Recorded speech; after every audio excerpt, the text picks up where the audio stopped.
Hello everyone, good morning to all of you. आज हम पढ़ेंगे 14 सितंबर 2023 का करंट अफेयर।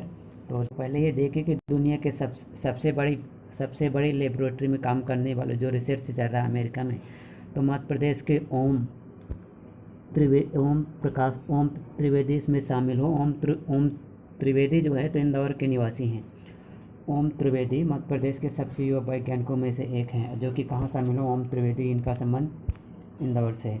यूथ महापंचायत का शुभारंभ जो 23 से 24 जुलाई 2022 को शुभारंभ किया गया था, तो उसके बारे में देख के यहाँ जैसे है कि मुख्यमंत्री श्री शिवराज सिंह चौहान ने युवा महापंचायत तो सेल का एक्ट, जैसे अभी हाल में चर्चा में इसलिए रहा कि 116वीं जयंती जो मनाई गई भोपाल में, तो उसी के अवसर पर मध्य प्रदेश एक सेल का गठन करने जा रही है। ये देखिए, युवा सेल का गठन करने का डिसीजन कौन सी गवर्नमेंट लिया है, तो एमपी गवर्नमेंट ने। तो युवा सेल काम क्या करेंगे, जो यूनिवर्सिटी या कॉलेज हैं, तो उसमें क्या होगा, युवाओं के लिए क्या करेंगे, एक बेहतर आइडियल्स इन्वायरमेंट बनाने का काम करेंगे। आगे देखें, किस जिले को नीति आयोग के द्वारा 3 करोड़ की राशि प्रदान की गई, तो इसको कौन से जिले को, बड़वानी जिले को वो इसलिए प्रदान की गई। यदि आप देखेंगे कि पूरे भारत में जैसे हर घर जल कनेक्शन के बारे में जो पहला जिला आता बुरहानपुर आता है, एमपी का दूसरा जिला बड़वानी आता है, इसीलिए ये बड़वानी जल संसाधन के विकास करने के लिए दिया गया यूथ सेल। फिर उसमें जैसे रिस्पांसिबल टूरिज्म इंडिया अवार्ड का आयोजन मध्य प्रदेश के कहाँ, भोपाल में किया गया। उसमें ये भी देखें कि जैसे जो हैंडलूम एक्सपो का आयोजन भी भोपाल में किया गया, मिंटो हॉल में किया गया था। मिंटो हॉल का निर्माण 1909 में किया गया था। ओम त्रिवेदी अहमदाबाद में इंटरनेशनल सेंटर फॉर कॉस्मोलॉजी में शामिल हुए। कॉस्मिक रेडिएशन ऐसे रेडिएशन होती है जो कि इन्वर्स में अदृश्य रेडिएशन होती है, जिनके माध्यम से इन्वर्स स्ट्रक्चर के बारे में जाना जा सकता है। शामिल हो। आगे देखें, पवन सिंह तोमर जो फिल्म शूटिंग हुई तो उसका कहाँ हुई, तो वहाँ चंबल नदी क्षेत्र में। मोहनजोदड़ो फिल्म की शूटिंग कहाँ हुई, तो भेड़ाघाट के क्षेत्र में। रिवॉल्वर रानी फिल्म की शूटिंग कहाँ हुई, तो ग्वालियर में हुई। बाजीराव मस्तानी फिल्म की शूटिंग कहाँ, महेश्वर में हुई थी। गंगा जल 2 फिल्म की शूटिंग नर्मदा घाट में हुई थी। आगे देखें, मध्य प्रदेश में केंद्रीय पुलिस अकादमी कहाँ स्थित है, तो इसका सही जवाब होगा भोपाल में। 2018 में जब आते हैं कि केंद्रीय गृह मंत्री अमित शाह, तो 2018 में इसकी स्थापना हो जाती है। आगे देखें, भाभूति समारोह का आयोजन किस जिले के अंतर्गत किया गया, तो इसका सही जवाब होगा ग्वालियर में। और जैसे भाभूति समारोह का आयोजन जैसे ग्वालियर में किया गया, और जो लोकरंग समारोह का आयोजन भोपाल में किया जाता है। अनुगुंज समारोह का आयोजन जो किया जाता है उज्जैन में किया जाता है। और मध्य प्रदेश में जो बैडमिंटन एकेडमी है, तो उसका भी मुख्यालय कहाँ है, उज्जैन में। सुभद्रा कुमारी चौहान समारोह का आयोजन किस जिले में किया जाता है, तो जबलपुर में किया जाता। राजा भोज समारोह का आयोजन किस जिले में किया जाता, तो धार जिले में किया जाता। आगे देखें, आज के जैसे क्वेश्चन है जो विनोबा भावे के बारे में देखिए। इनका जन्म महाराष्ट्र में हो जाता है। महाराष्ट्र में जन्म होने के बाद ये क्या करते, भारत के समाज सुधारक व गांधीवादी विचारों से प्रेरित थे, और अपना स्पिरिचुअल जो पॉलिटिकल लीडर माना महात्मा गांधी जी को माने थे। ये आते आते इनका जो पूरा नाम है विनायक नरहरि भावे था, और इन्होंने 1920 से 1930 के दशक में गांधीवादी विचारों से प्रभावित होकर अहिंसात्मक गतिविधियों को बढ़ावा दिया।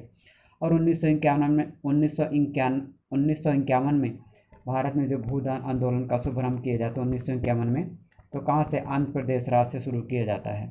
फिर इसके बाद 1951 के बाद जब रहता है तो 1957 में पहले भारतीय बने कि जो 1957 से जैसे रहा, तो ये रमन मैग्सेसन अवार्ड, जो रमन मैग्सेसन अवार्ड 1957 में दिया गया। और 1989 में इनको मरणोपरांत भारत सरकार के द्वारा भारत रत्न पुरस्कार से सम्मानित करती है। आगे देखें, 1930 के दशक के बाद डाइजिंग जेल के कंटेक्स्ट में निम्नलिखित कथनों पर विचार कीजिए। यह एक एंटासिड सिरप है। और ऑप्शन नंबर 2, इसका उपयोग जो पेट की पनक्रियाज की एसिडिटी को का समाधान करने के लिए इसका प्रयोग किया जाता है।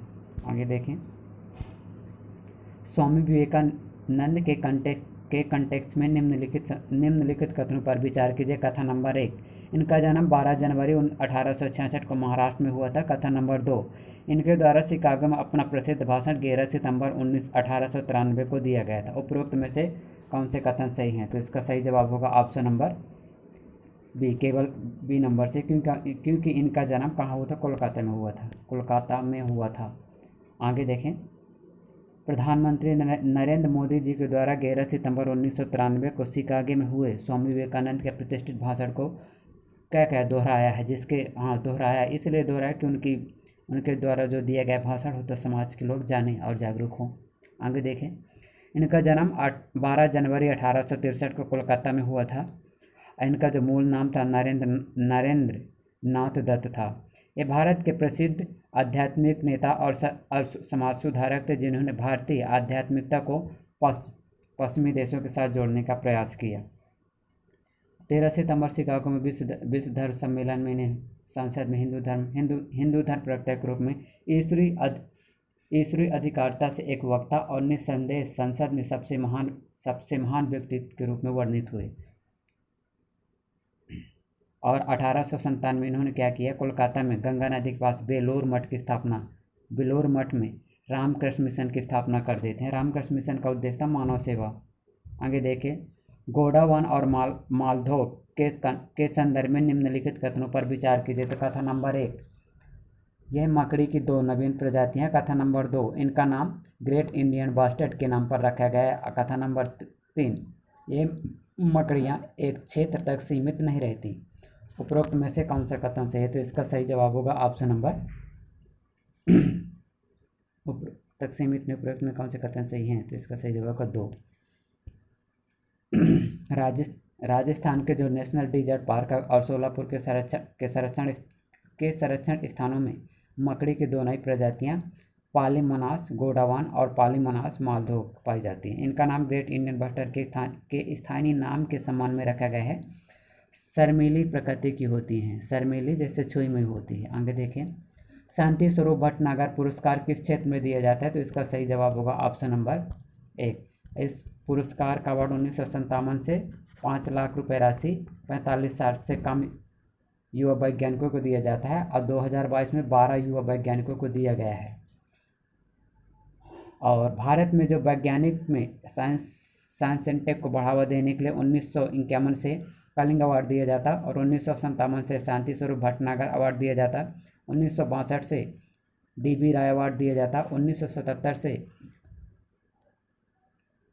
भारतीय खाद्य पुरस्कार दिया जाता। नॉर्मल बोरलाग अवार्ड दिया जाता। 1972 से 1977 से खाद्य पुरस्कार दिया जाता। 1985 से ओम प्रकाश भासीन अवार्ड दिया जाता। 1987 में जैसे भारतीय विज्ञान अवार्ड दिया जाता। 1990 से डॉक्टर भाभा अवार्ड दिया जाता। 1991 से GT बिड़ल अवार्ड दिया जाता और 2003 में राष्ट्रीय विज्ञान अवार्ड दिया जाता। आगे देखें, 2022 के लिए शांति स्वरूप भटनागर पुरस्कार विजेताओं की जो लिस्ट जारी कर दी, उस शांति स्वरूप भटनागर पुरस्कार के विजेता क्रम में 12 युवा वैज्ञानिकों को शामिल किया गया है। और जो ये अवार्ड दिया जाता है तो CSIR के संस्थापक दिवंगत डॉक्टर शांति स्वरूप भटनागर के नाम पर दिया जाता है। जो CSIR आता है तो इसकी स्थापना 1942 में की जाती है और इसके जो अध्यक्ष होते हैं एक्स ऑफिशियो बाई PM होता है, एक्स ऑफिशियो बाई PM। आगे देखें, अब वैज्ञानिक 5 लाख रुपए की नगद राशि प्रदान की जाती है। आगे देखें, सर्विस शुल्क के संदर्भ में निम्नलिखित कथनों पर विचार कीजिए। कथन नंबर 1, इस शुल्क का जो प्रयोजित किया जाता है तो केंद्र सरकार के द्वारा किया जाता है। ऑप्शन नंबर 2, इसमें यह है कि इस जो शुल्क को लगाने के लिए आमतौर पर देखा जाए तो कहाँ इसका उपयोग किया जाता है? रेस्टोरेंट और होटल में दैनिक जीवन डेली फूड के रूप में इसका उपयोग किया जाता है। लेकिन जो बिल पर 10% सेवा शुल्क लिया जाता है। तो इसका सही जवाब होगा ऑप्शन नंबर, उपरोक्त में से कौन से कथन से? तो केवल B कथन सही, क्योंकि केंद्र सरकार न लगाकर जो होटलों के मालिक रहते हैं, होटलों के मालिकों के द्वारा लगाया जाता है। आगे देखें, इसमें जैसे बताया कि हाल ही में दिल्ली हाईकोर्ट के द्वारा federation of hotel and restaurant association of India के सदस्यों को सर्विस चार्ज के स्थान पर कर्मचारी योगदान का उपाय करने का अंतरिम आदेश जारी किया है। कुल राशि के 10% से अधिक नहीं होगा। आगे देखें, नेशनल एयर क्वालिटी इंडेक्स 2023 के संदर्भ में निम्नलिखित कथनों पर विचार कीजिए। कथन नंबर 1, राष्ट्रीय स्वच्छ वायु कार्यक्रम के तहत आयोजित किया गया है। कथन नंबर 2, प्रथम श्रेणी में 10 लाख से अधिक आबादी वाले शहरों में इंदौर का स्थान पहला है। कथन उपरोक्त में से कौन से कथन सही है? केवल 1, केवल 2, 1 और 2 दोनों। और ऑप्शन नंबर डी, ना तो 1 ना ही 2। तो इसका सही जवाब होगा ऑप्शन नंबर बी, 1 और 2 दोनों शामिल हो गए। अगर जब 3 लाख से अधिक वाले में देखेंगे तो पहले 10 लाख से अधिक वाले पहला स्थान इंदौर का, दूसरा स्थान ठाणे का आता है या आगरा का होगा। इस सर्वेक्षण प्रथम श्रेणी में 10 लाख से अधिक शहरों के अंतर्गत देखें तो इंदौर का पहला स्थान आता है, इसके बाद आगरा, फिर ठाणे का आता है। वहीं दूसरी श्रेणी में जैसे जब 3 से 10 लाख के बीच में जब आता है तो उसका पहला स्थान अमरावती का आता है, इसके बाद मुरादाबाद का। जब तीसरे प्रकार की जो श्रेणी रहती है 3 लाख से कम आबादी वाले में, तो उनमें आता है हिमाचल प्रदेश का पहला स्थान आता है। जो CBP central pollution control board जो रहता है तो इसके द्वारा जारी किया जाता है, के द्वारा आयोजित किया जाता है ये। अब इसकी जैसी स्थापना होती है तो 1974 में इसकी स्थापना हो जाती है। आज जो ये कार्यक्रम चलता है तो 2019 से इस कार्यक्रम का आयोजन किया जाता है, national air quality index. Belt and road initiative के संदर्भ में निम्नलिखित कथनों पर विचार कीजिए। कथन नंबर 1, इसका उद्देश्य एशिया, यूरोप और उत्तरी अमेरिका को जोड़ना है। कथन नंबर 2, भारत भी इस परियोजना का हिस्सा है। उपरोक्त में से कौन से कथन से? इसका जवाब होगा ऑप्शन नंबर डी, क्योंकि जो चीन के द्वारा शुरू की गई क्या है, एक इंफ्रास्ट्रक्चर को डेवलपमेंट करने वाली प्रोजेक्ट है। 2013 में इसको शुरू किया जाता है और इसमें जोड़े क्या, यूरोप महाद्वीप, अफ्रीका महाद्वीप और एशिया महाद्वीप को जोड़ना इस प्रोजेक्ट का उद्देश्य है। इसी प्रोजेक्ट को कंट्रोल करने के लिए अभी 9 से 10 सितंबर को जैसे जो दिल्ली में G20 समिट हुई तो उसके अंतर्गत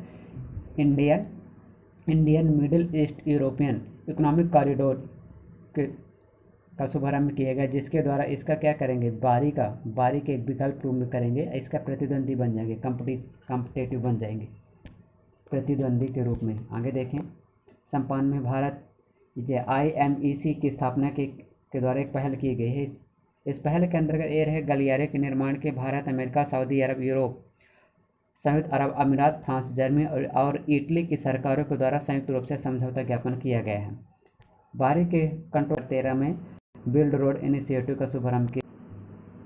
निम्नलिखित जो ओपेक रहा तो ओपेक के संदर्भ में कौन सा कथन सही है? तो उपरोक्त में से देखें कि जो 14 सितंबर 1960 को ओपेक जो संगठन रहा तेल निर्यातक देशों का एक संगठन है, जो कि पश्चिम एशियाई देशों का संगठन है। आगे देखिए, जो इसका पूरा नाम होता organisation of petroleum exporting countries. इसकी स्थापना जैसे देखा जाए तो क्या है, एक अंतर सरकारी संगठन है। इसकी स्थापना 1960 में की गई थी। इसका उद्देश्य पेट्रोलियम उत्पादकों के लिए उचित पेट्रोलियम कीमत में स्थिरता बनाए रखने के साथ नीतियों में जो कोऑर्डिनेशन मेंटेन करके रखना। 2016 में इससे इंडोनेशिया, 2018 में अमेरिका इससे बाहर हो गया।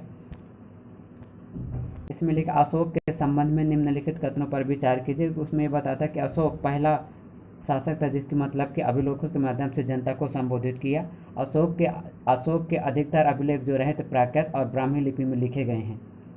आगे देखें, आयुष्मान भाव योजना का संबंध किस क्षेत्र से? तो इसका राइट आंसर होगा ऑप्शन नंबर बी, स्वच्छता से। आगे देखें, जो आयुष्मान भाव योजना है तो भारत सरकार के द्वारा चालू की। इसके अगर कंपोनेंट देखें तो कंपोनेंट में आयुष्मान आपके द्वार 3.0, आयुष्मान मेला और ऑप्शन नंबर जो इसका तीसरा कंपोनेंट है तो इसका तीसरे कंपोनेंट का नाम है आयुष्मान सभास। आगे देखें, this programme enable beneficiary to act their health card independently enhance the ease of utilising health service. इसका जो सेकंड कंपोनेंट है उस कंपोनेंट का नाम है health and wellness centre community. Thank you very much for watching of this video. मिलते हैं कल अगले वीडियो में।